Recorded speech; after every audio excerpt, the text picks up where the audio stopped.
Hey Nolan, how's everything up in Vancouver today? This is one of my favorite times of year. The snow's starting to show up on the mountains, and I can't wait to get out and do a little snowboarding, so I'm pumped. Well, you know, I'm back in Florida, as you know, and I left what you are exhibiting right now. We had 2 snowfalls up there. The colors upstate New York are just gorgeous. Oh, yeah. And I'll tell you, I miss my tractor, Nolan. I'll bet your tractor misses you, too, man. Hey, but listen, I'm glad I have you today because I wanted to ask you a question. Every once in a while, I get in my email box, I get invitations to join LinkedIn groups or Facebook groups, some Twitter people say I'm following you now on Twitter. And I'm realizing that I might be a bad example of how this thing works because I realize I'm not doing anything for these people. I'm not helping them. We're in a group, whatever that means. So I thought, I'm going to ask you a question here. I was going to write an email, let's take LinkedIn for example, to that group. I don't know how many, maybe 100, 120, I don't know. And I'm going to say to them that I really am not pulling my weight and let me know how I can help you folks out there.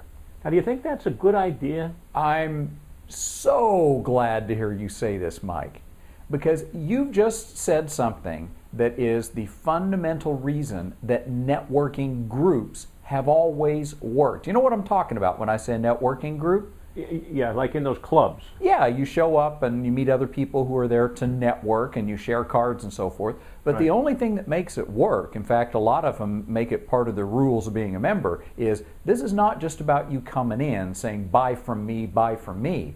It's about you coming in also saying, how can I help you in your business? And buddy, you just tapped into the secret to success with most of these social networks. Well, I'm going to do that because I'm not looking for anything. I'm just saying, hey, you want to be on my list? That kind of is a nice thing, but let me know. I'm here to help you. I think it's beautiful because you know what this is really all about. We are talking about the one edge advantage that every single travel agent has that no website is ever going to have. It's that human thing, that human experience. Expedia is never going to say to one of their customers, what can we do to help your business? But a travel agent can. They can say to the dry cleaner, hey, when I'm done planning your honeymoon or your whatever here, why don't you leave some of your coupons so I can spread them around to some of my other customers? That's social networking, and that stuff's magic. Right, you're right. You know, it goes back to just being yourself, wanting to be helpful, the fun of being helpful. Yeah. And I think although what goes around does come around, but that's not your reason, that's not your purpose, that's not your objective.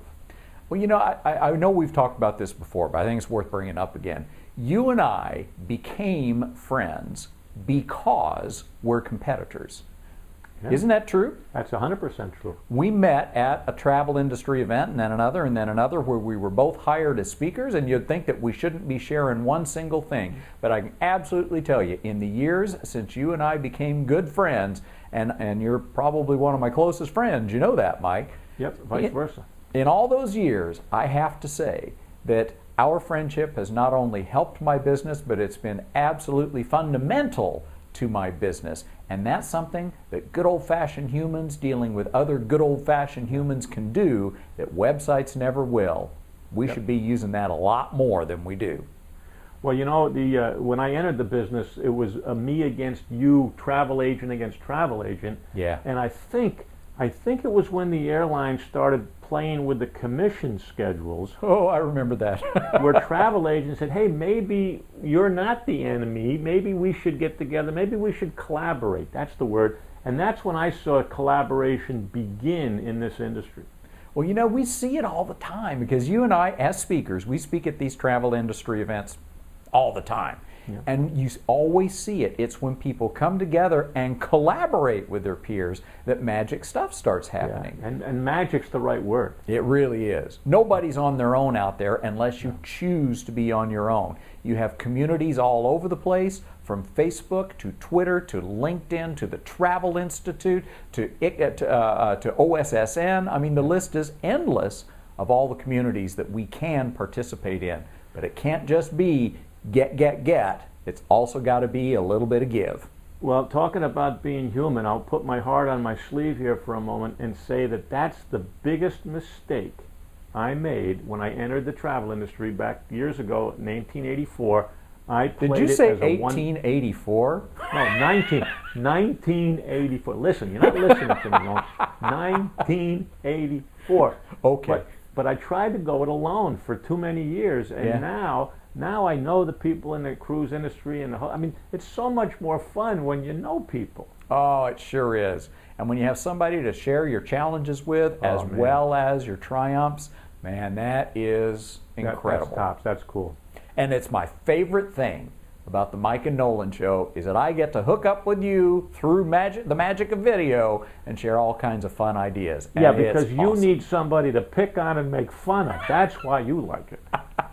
Notice I thought you said 1884. I'm always looking for an opportunity to pick on you. Now, next time I might dye my hair just to get even with you. Yeah, I might do the same, but you wouldn't see it.